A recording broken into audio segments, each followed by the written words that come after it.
Have you ever sacrificed everything you are for someone you barely knew, only to discover that what you gave away wasn't what they needed, but what they feared the most? This is the story of Hannah, and the man whose heart was buried under years of silence and sorrow.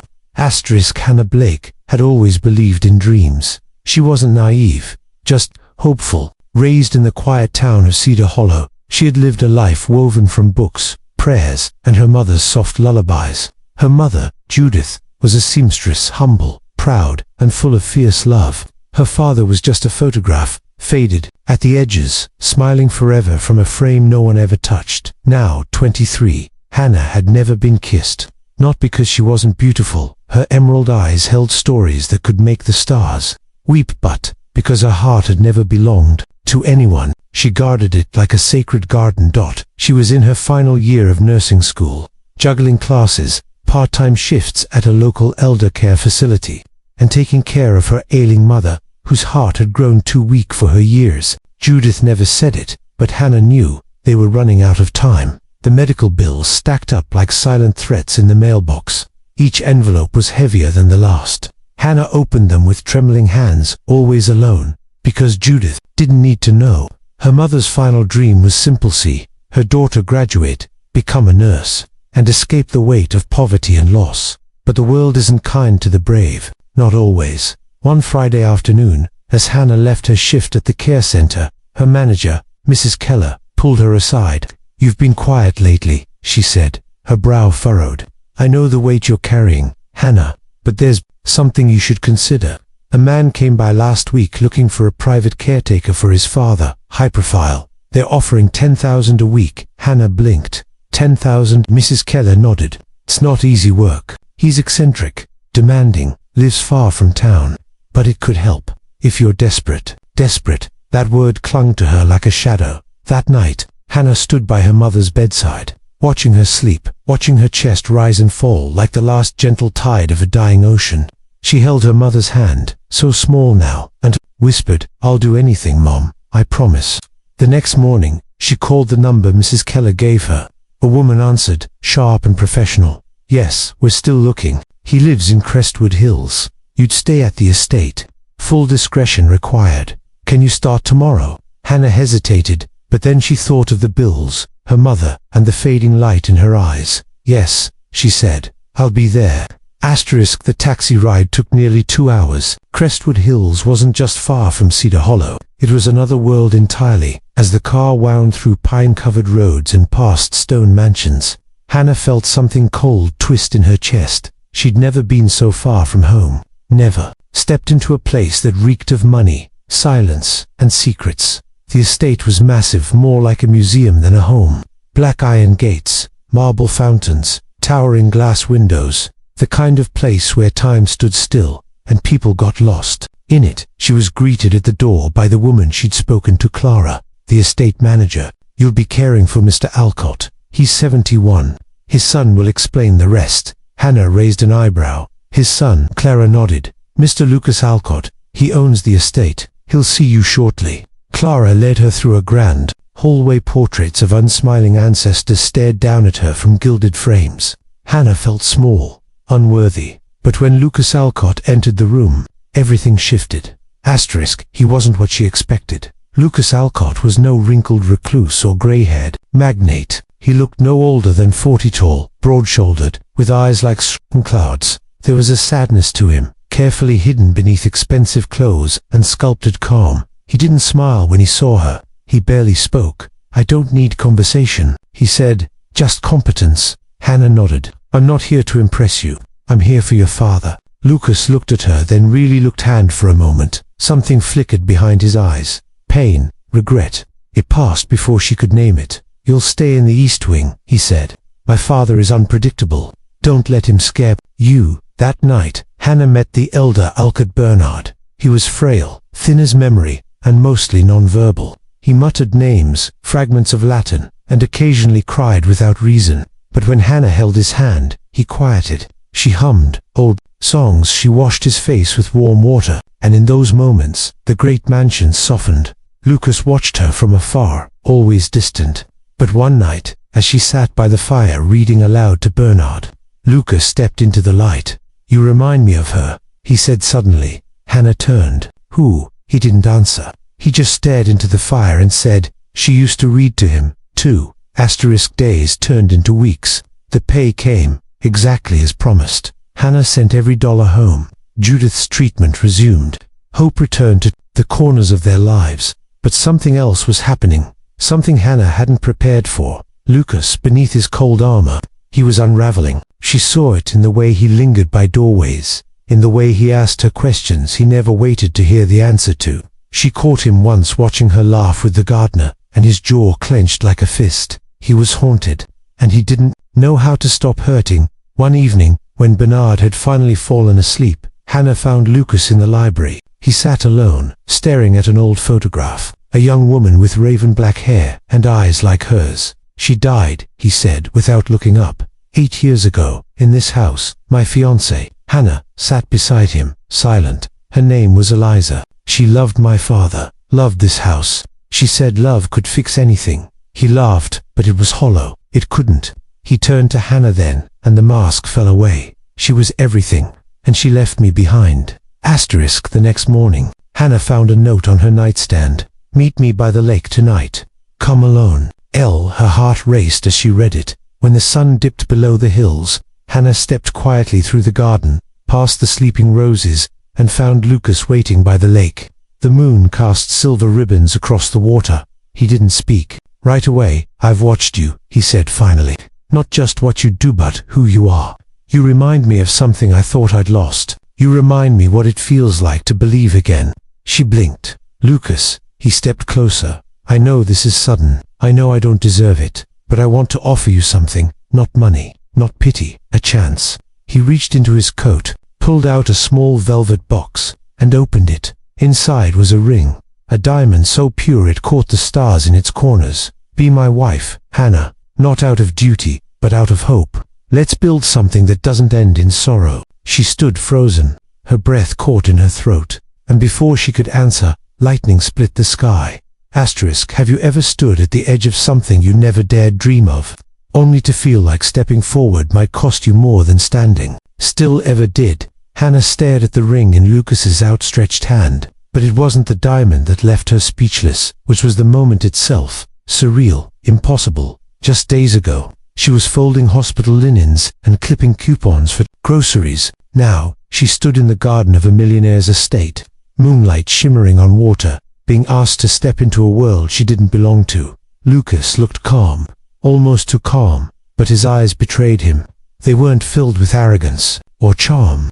They were full of something she couldn't name yet, like a storm held behind a wall for too long. She didn't answer right away. Instead, she asked softly, "Why me?" His gaze didn't shift. "Because you don't want anything from me, and that terrifies me." The air between them crackled, not with romance, but with something deeper in finished grief, silent hope, and the ache of what might be. Then he closed the ring box gently, as if sensing the weight of the moment. "You don't have to decide tonight," he said. "But if you say yes, there's something I need to tell you first. Something about me, about Eliza." That name again. Eliza, the woman in the photograph, the ghost that walked every hallway of this house. And just like that, he turned and disappeared into the shadows, leaving Hannah by the lake, clutching questions too heavy for her heart.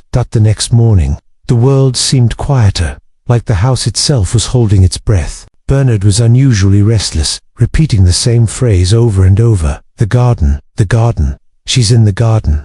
Hannah calmed him, humming an old lullaby, but those words echoed in her mind. She remembered Lucas's eyes when he mentioned Eliza, and how her name seemed stitched into every corner of this estate. Later that evening, Clara approached her while she was folding towels in the guest wing. "You're different," Clara said quietly, her voice without judgment. "He hasn't spoken about her in years. Not to anyone, not even to me." Hannah looked up, caught off guard. "Eliza," Clara nodded. "They were supposed to marry in this very house. Then she disappeared. No goodbye, no note, just gone. The police said she drowned, but her body was never found." Hannah's heart skipped. "What?" Clara lowered her voice. "He changed. After that, locked himself away. He never let anyone in again. Until you." The conversation lingered in Hannah's mind for days. She started noticing things she hadn't before, the way Lucas never used the West Wing, the locked study near the library, the old piano no one touched, and the garden, always kept immaculate, even though no one ever walked there. On the 7th night after the proposal, Hannah found herself wandering. The air was thick with the scent of lavender and dusk. Her feet led her to the far end of the garden, where the roses grew wild and UNTA met. There, beneath a twisted willow tree, she found it, a bench, weathered by time, and on it, a name carved in delicate script, Eliza Marie Thorne. She froze, not because of the name, but because of the date below it. It was their wedding day. The bench was a memorial. Before she could breathe, she heard footsteps. Lucas, he stood behind her silently, then sat on the bench beside her without a word. "I come here when I forget how to feel," he said after a long pause. She loved this spot. Said the willow tree reminded her that beauty grows from broken things. Hannah's eyes burned. Lucas took a deep breath. She didn't drown. That's what the world thinks. But the truth is, ... She left. She found letters my father wrote. Threats, accusations. He thought she was after the money. He threatened to ruin her family if she stayed. "Why didn't you stop him?" Hannah whispered. "I never knew. Not until after she was gone. I found the letters in his study weeks later. But by then, it was too late. Her parents moved. No trace. Like she vanished." His voice cracked then, the first time Hannah had heard it truly break. "She wasn't perfect. Neither was I, but she believed in me when no one else did, and I let her down." The silence that followed was unbearable. Then, softly, Lucas said, "I don't expect you to fix me, but I see something in you I thought I'd never feel again. Purpose, not the kind that comes from wealth or power, but the kind that makes waking up feel worth it." Hannah looked at him, heart racing. "Are you asking me to marry you for love, or for redemption?" He turned to her, not with charm, not with intensity, but with raw honesty. Both. She wanted to run. She wanted to stay. She wanted to say yes. She wanted to scream no. So she did the only thing her heart allowed. She asked for time. Lucas respected that. No pressure, no promises, just space. Over the next week, things changed. Lucas began spending more time with Bernard, reading to him, feeding him. It was clumsy at first, but the old man responded, sometimes even smiled. Clara seemed stunned. She whispered to Hannah, "He hasn't done this in years. I think you've brought him back to life." The staff started noticing, too. The mansion felt less like a tomb and more like a home. There was music again, laughter, faint but real, like sunlight pushing through stained glass. Then, one morning, a letter arrived for Hannah. No return address, no name. Inside was a single photograph. A woman, familiar eyes, black hair. It was Eliza, and written on the back, in faded ink, "Tell him I never stopped loving him, but I had to disappear to protect us both." There was a phone number. Hannah's hands trembled. Everything in her said to burn the letter, to throw it into the fire and forget it existed. Because if she told Lucas, it would destroy everything he had rebuilt. But if she didn't, it would destroy her. That night, Lucas took her on a walk through the orchard. He spoke about rebuilding the estate, opening it to foster youth, starting a legacy not of wealth, but of healing. He looked at her, vulnerability written across his face. "None of it matters without you." And in that moment, Hannah knew. This wasn't just a story about a girl and a millionaire. This was a story about ghosts, about the kind we bury and the kind we carry. What she chose to do next would define all of them. And so, with the photograph in her coat pocket and a storm rising inside her, she took Lucas's hand and whispered, "I have something to tell you. They say the truth can set you free, but what if it breaks the person you love the most?" Hannah's hands trembled as she held the photograph behind her back. Lucas stood just inches away, eyes soft, hopeful, vulnerable, nothing like the man the world imagined him to be. And that made it even harder. "Lucas," she whispered, her voice barely audible over the rustling leaves. "There's something I need to show you, something about Eliza." At the mention of her name, he stiffened, not with anger, with something heavier, like a man bracing for impact after years of silence. She slowly handed him the photograph. He took it without a word, and the moment his eyes landed on it, the air between them changed. He stared at the picture for what felt like hours. The silence was deafening. And then, without looking at her, he asked quietly, "Where did you get this?" "It came in the mail." she replied, her voice cracking. No name, just a message on the back. Lucas flipped it over. Read the words once, then again. He sank slowly onto the old bench beneath the orchard tree, the same one he'd carved. Initials in 2 decades ago, his and Eliza's. I searched for her for years, he said, almost to himself. Even after everyone told me she was gone. I held on to hope until hope turned to pain, and then I buried it. Hannah sat beside him, unsure whether to speak. Lucas looked at her, eyes glistening. Why now? Why send this after all this time? Why not come back herself? She hesitated. Maybe she couldn't. Maybe this was her way of giving you closure, or asking for forgiveness. A long pause. Then, he held the photo closer to his chest, and whispered, or maybe she needs help. The idea took root immediately. He stood up, sharper, more alive than he'd been in years. We have to find her. Hannah reached for his hand. Are you sure that's what you want? What if finding her brings more pain? He turned to her. Pain I can live with. Not knowing that's what's haunted me. The next few days were a whirlwind. Lucas hired a private investigator, someone discreet and trustworthy. They traced the number from the back of the photograph to a small town 3 states away, quiet, isolated, a place where someone could disappear without a trace. But before he left, Lucas made one request. I want you to come with me, he told. Hannah, if she's alive, I need to face her. And I need you there, because no matter what happens, I don't want to walk back into that house without you beside me. The weight of his words was not lost on her.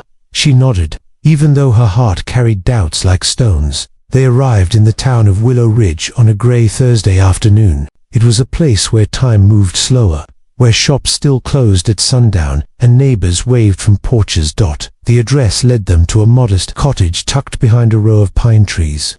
The garden was full of marigolds, and wind chimes danced. In the breeze, Lucas knocked. No answer. He knocked again, this time louder. Then the door opened.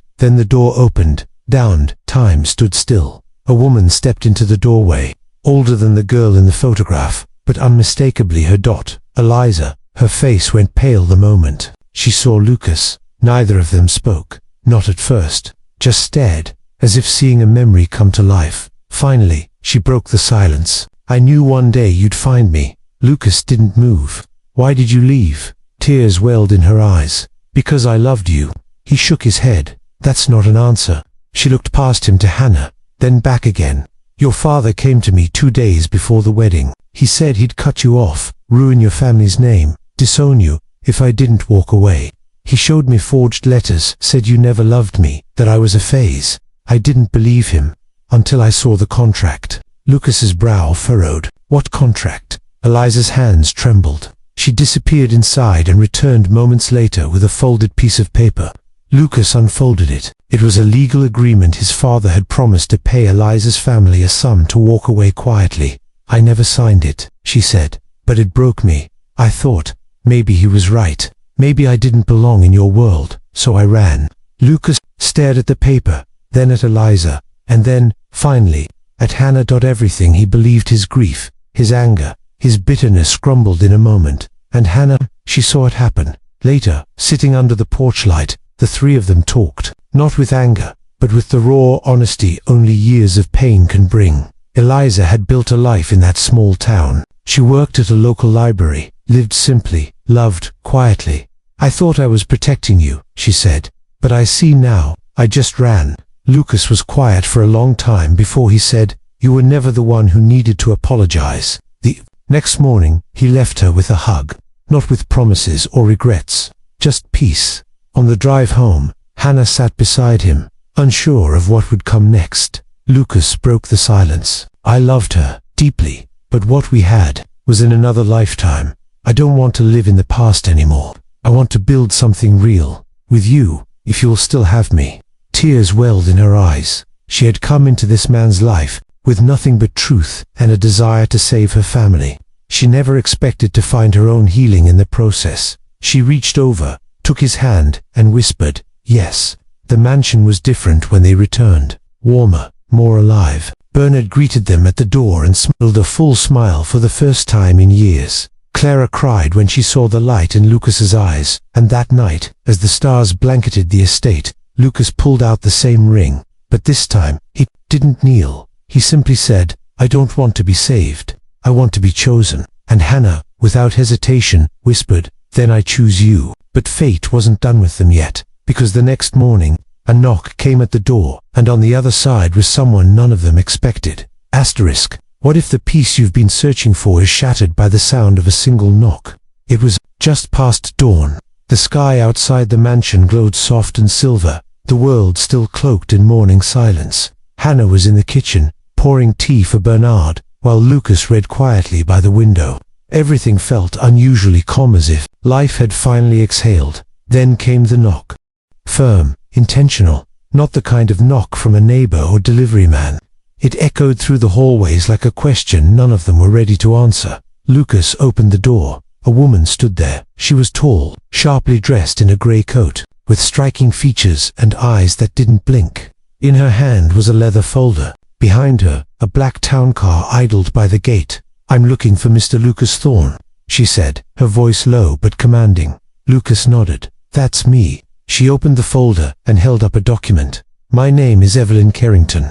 I'm a legal representative for the Rosamond Trust. I believe you knew the founder, Margaret Eliza Rosamond Thorne." Hannah froze in the hallway. Lucas's breath caught.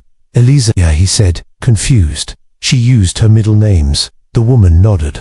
"Before she passed, she legally changed her name, and she named you as the executor of her final wishes." The word "passed" hit like a blow to the chest. Lucas's face turned pale. I just saw her. We just spoke." Evelyn's eyes softened, just for a second. "She was diagnosed with an aggressive illness over a year ago. She kept it private. No treatments, no hospitals. She wanted to live quietly, with dignity. After your visit, she wrote a final letter. She passed peacefully last night in her sleep." The room went silent. Hannah walked up behind Lucas and gently placed her hand on his back. Evelyn stepped inside and opened the folder on the foyer table. "This is her last request. She asked that you, Mr. Thorne, and someone named Hannah Wells both be present when it's read." Lucas looked at Hannah, eyes flooded with disbelief and sorrow. She knew, she always did. Hannah whispered. "In the study, with the morning light pouring across the floor." Evelyn opened the sealed letter. "It was handwritten, delicate but steady. Lucas, if you're reading this, I'm gone. Please don't mourn. I left this world on my terms, and for the first time in years, I left without fear. Seeing you again gave me peace, and seeing her, Hannah, showed me something else. That love, when it's real, doesn't need to be perfect. It just needs to be brave. I watched you both from the window after you left. The way you looked at her, the way she held your hand, like it was the most natural thing in the world. That was the life I always wanted for you. So I've left the Rosamond Trust to both of you. Use it to heal others the way we couldn't heal ourselves. Build something that lives beyond grief. Build something that begins with love. All my love, always." Neither of them spoke for a long time after the letter was read. The Rosamond Trust wasn't just a foundation, it was a sprawling estate, a fund worth millions, and a legacy of quiet giving Eliza had built in secret. A place for women escaping abuse, for children abandoned by the system, for artists who had lost their way. Eliza had turned her pain into purpose, and now she had passed that torch. That evening, Lucas and Hannah stood in the West Garden, where wild roses had begun to bloom. The very place Lucas had once carved Eliza's name into a stone bench now bore a new inscription beneath it, tatted silently by one of the staff. Earlier that day, "Love does not end, it becomes something else." Lucas turned to Hannah. "I never imagined I'd fall in love again. Not like this. Not after everything." Hannah smiled, but her eyes shimmered with unspoken questions. "Love isn't about imagining, it's about choosing." Lucas held her close. "Then let's choose it, and let's do something with it." And they did. They turned the Thorne estate and the Rosamond Trust into a sanctuary, a place where pain met hope, where lost children found family, where people on the edge of giving up learned to begin again. Hannah became the heart of it all. She created programs for single mothers, housing for teenage girls, therapy centers for those who had never known safety. Lucas used his resources to fund change, but Hannah, she gave it meaning. One evening, as she walked through the garden, she saw Bernard teaching a little boy how to plant tomatoes. Clara, once quiet and lonely, was running a community kitchen in the estate's back wing. Music played softly from the open library windows. Life was blooming, and yet, as peaceful as everything seemed. A part of Hannah couldn't shake the memory of the day that letter arrived. The timing, the calmness in Eliza's last smile. She walked into Eliza's old cottage weeks later, now untouched and kept as a museum to honor her memory. On the desk, buried beneath a stack of journals, she found one final envelope. It was addressed to Hannah Wells. Inside was a note, short, simple. Thank you for saving him. Thank you for choosing to stay. There's more to your story than even you know. Look in the blue box beneath the floorboards. And please, be ready. Hannah's breath caught. There was a small rug under the desk. Beneath it, a loose floorboard. Underneath, just as the letter said, was a blue velvet box. She opened it slowly. Inside was a necklace with a small pendant and a photograph. A woman, much younger, smiling in the same way Hannah did when she laughed. She flipped it over. To my daughter, wherever you are, I pray the world is kind to you. Love always, M. Hannah froze. The necklace in her hands was the one her mother had once described but never found. The one stolen from her when she was just a baby. The one she believed was lost forever. And the photograph, the woman was her birth mother. Hannah's entire body went cold, because this wasn't Eliza's handwriting. It was her real mother's. And somehow, the two stories, hers and Eliza's, were about to collide in a way no one could have imagined. Because maybe Hannah hadn't just walked into someone else's healing story. Maybe she was about to uncover her own. Asterisk, what if your entire life, every memory, every truth, was only a piece of someone else's secret? Hannah stood frozen, the blue velvet box still open in her trembling hands. The photograph had begun to curl at the edges, but the image was clear. A woman with the same hazel eyes, the same smile that Hannah had never quite been able to place. In the mirror, and the handwriting on the back, it was so gentle, so full of longing. It felt like a whisper from another world. To my daughter, wherever you are, I pray the world is kind to you. She stared at those words for a long time, letting them burn themselves into her heart. Her pulse raced. Her breath was shallow. This moment, the moment she had unknowingly searched for her entire life, was here, and it wasn't how she ever imagined it. Who are you? She whispered to the photograph, her voice cracking. Why did you leave me? For so long, Hannah believed she had been left behind. Raised by an aunt who never spoke of the past, who always changed the subject when questions were asked. Her childhood was full of blanks and silence. But now there was a thread, a door she hadn't known existed, slowly creaking open. She didn't sleep that night. Instead, she sat in the study with the blue box beside her, the necklace in her lap, and the photograph resting on her palm. Around midnight, she opened her laptop and began to search. She typed in names she remembered overhearing as a child, places half recalled from whispered arguments between relatives, hospital records, old newspaper clippings, legal databases, birth registries. She scoured every inch of the internet, looking for a match, something, anything that could tell her who this woman was. And then she found it, a news article from 28 years ago. Local artist presumed dead after mysterious fire. The headline was paired with a grainy image, but it was unmistakably her. The woman from the photograph. Her name was Margaret Wells. Wells. Hannah's breath hitched. That was her last name too. The article said Margaret had died in a house fire, with no survivors. But the body had never been recovered. Just a charred room, a few belongings. The story faded from the public eye after a few weeks. But Hannah remembered something else. When she was 7, she had nightmares, dark ones, full of smoke and fire. She used to wake up screaming, the scent of ash in her nose. Her aunt always dismissed them, saying she had an overactive imagination. But now, maybe they weren't dreams at all. She needed answers, and there was only one person left who might have them. Clara. The next morning, Hannah walked into the West Wing, where Clara was organizing supplies for the community kitchen. The old woman looked up and smiled, warm and steady, like always. But this time, Hannah didn't smile back. Clara, she said softly, did you know my mother? Clara froze. It was just for a second, but Hannah saw it, the way her hands paused, the way her eyes flickered toward the necklace around Hannah's neck. I think I did, she said quietly.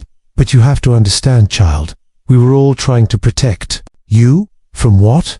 Hannah's voice cracked. From the truth. Clara motioned for her to sit. She closed the pantry door and locked it, as if sealing them inside a moment that couldn't be undone. Your mother was extraordinary, she began.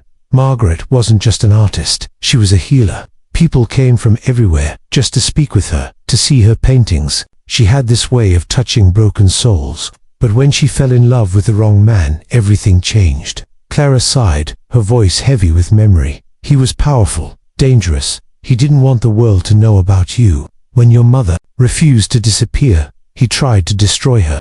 That fire, it wasn't an accident, but Margaret survived. She was badly injured, barely alive. She ran, hid, changed her name, gave you to her sister, and disappeared forever. Hannah's heart pounded. Why didn't she ever come back for me? Clara wiped a tear from the corner of her eye. Because he never stopped watching. Margaret knew the only way you'd be safe was if you believed she was gone. Tears streamed down Hannah's face. So she gave up everything for me. Yes, and she left a piece of herself behind. That necklace that was hers. She wore it every day. Said it was a reminder of hope. Clara handed Hannah a key. She asked me to give you this when you were ready. It's for a safety deposit box in the city. She said when the time came, you'd understand everything. That night, Hannah lay awake next to Lucas. She didn't speak. She couldn't. Her mind was spinning with questions, memories, revelations too big to hold all at once. He reached over and took her hand. You don't have to carry this alone, he said. She looked into his eyes, the same eyes that had once been filled with grief and were now filled with strength. I don't want to run from the past anymore, she said. I need to know who I am. The next morning, they drove to the city. The bank was a small, quiet branch on the edge of downtown. Inside the safety deposit box was a bundle of letters, dozens of them, all written in the same hand, all addressed to Hannah Wells. Margaret had written her daughter letters every year on her birthday, even though she never mailed them. She wrote about the world, about art, about healing. She wrote about pain, about fear, about hope, and she wrote about love, endless, unshakable love. Hannah read through tears. One letter stood out. It was the final one. My darling Hannah, if you've found this, it means you're ready to know the truth. You are not broken. You are not lost. You are the strongest piece of my soul. The man who hurt me is gone now. The danger has passed. I hope you have found someone who loves you fiercely, who believes in you, even when you doubt yourself. That's the kind of love you deserve. And if you ever find the courage to turn your pain into purpose, do it boldly. Your story will heal. Others, just like you, healed me. I have loved you every single day, even in silence, especially in silence. Always your mother, Margaret. By the end of the day, Hannah felt something shift inside her. Not closirano, something better. Clarity. She walked out of the bank with Lucas beside her, the letters in her arms, and for the first time in years, she knew exactly who she was. Not just a survivor, not just someone who had stumbled into love. By accident, she was a daughter of resilience, a woman built from the ashes of a fire meant to destroy her, and instead, she would use it to light the way for others. And as the sun dipped below the horizon, Hannah made a silent promise to her mother. The world will know your name. Through me, through every life I touch. But fate had one more surprise waiting, because just 3 days later, a man appeared at the gates of the Thorn estate, and he was carrying a painting. One Hannah had seen before, in her dreams. What if the truth you've been chasing was about to walk right through your front door? Hannah hadn't expected anyone that morning. The estate was quiet, the sun barely lifting the mist off the hills when she heard the bell echo through the old stone hallway. She was sipping tea on the veranda, Lucas still asleep upstairs, when something stirred in her chest, an unshakable feeling that the moment she'd been preparing for was here. She opened the door and froze. An elderly man stood at the threshold, his hands trembling slightly as he clutched a cloth-covered canvas. His face was weathered by time, but his eyes, sharp and full of emotion, were locked on her with an intensity that made her spine straighten. He looked both haunted and relieved, as if he'd traveled lifetimes to reach her. You must be Hannah Wells, he said gently. I am, she replied, her voice cautious but calm. He nodded and slowly uncovered the canvas. Her breath caught. It was a painting of a woman, Margaret, her mother, but not just any version. This was her in the final years, older, stronger, filled with a quiet, worn beauty. It was her mother as Hannah imagined she might have been if she had lived openly, freely. Hannah stepped back slightly. Where did you get that? I painted it, the man said softly. But the vision came from her, from Margaret. He introduced himself as Elijah Monroe, a once renowned portrait artists who had lived reclusively for decades. He explained how, years ago, Margaret had appeared at his cabin in the mountains. She was running not from the world, but from the man who had nearly destroyed her. She'd found Elijah through a network of artists who helped people hide, not just their bodies, but their souls. She never spoke of her past in full, Elijah said, setting the painting carefully against the wall. But she carried a sadness I recognized. She helped me through the darkest time of my life, and she made me promise that if anything ever happened to her, I would find you. Hannah's hands gripped the doorframe. Why now? She asked. After all these years, Elijah's eyes shimmered. Because last week, I saw your name in an article. It was about your fundraiser for women rebuilding their lives after trauma. And when I saw your photo, I knew.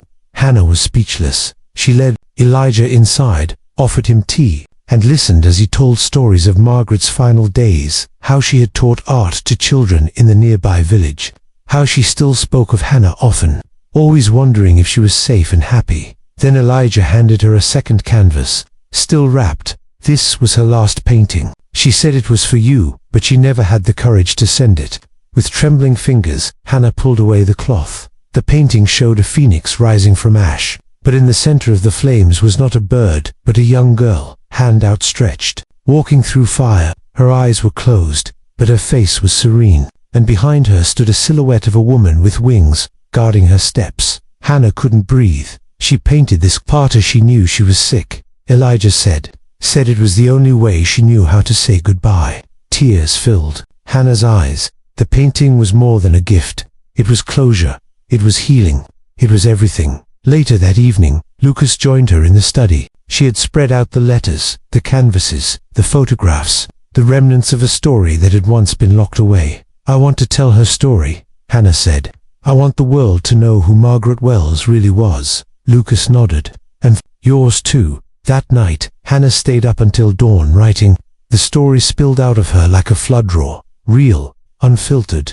She wrote of her mother's strength, of hidden pain, of love sacrificed in silence. She wrote of her own journey, of Lucas, of finding meaning in places once filled with grief. It wasn't just a memoir. It was a tribute, a torch passed from one woman to another. Weeks turned into months.